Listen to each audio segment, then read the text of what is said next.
What's going on, guys? I've got a 2010 Toyota Camry here, and I'm going to use this car to point out to you the location of some important fuses and relays for the operation of the starter.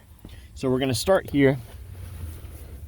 Behind this cover, you'll find something called an AM1 fuse. This AM1 fuse provides power to the ignition switch, and that's going to be this 7.5 amp fuse right there, the one that I have not marked. So check that out. That brings battery power to the ignition switch.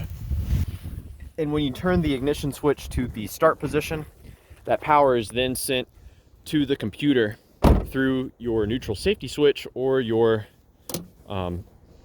gear selector switch, basically preventing you from starting the car if you're not in park. Now underneath this cover, you'll find the actual starter relay itself. It's going to be this one right here. My favorite way of troubleshooting this is to tap on it while someone is holding the key in the start position. Sometimes the relay can get stuck, and just tapping on it will temporarily unstick it. We're going to pull this off right here, set it aside. It's a different color than all of these other relays, but I don't see any reason why you can't swap in another relay as a troubleshooting step. There is a fuse that feeds this relay as well, called the AM2 fuse, and unlike other Toyotas, this fuse is actually built into this fuse assembly right here. So you can just look in through the side and see if it's blown or not. Now I've got the pins color coded, and the most interesting pin of the four shown here is the one all the way on the left. This pin goes directly to the starter.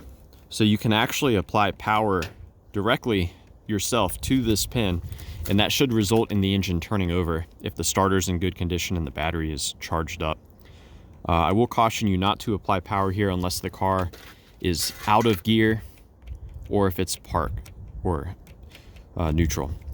These other two pins, they both get energy from the ignition switch when the keys turn to the start position. This one gets the power directly from that ignition switch.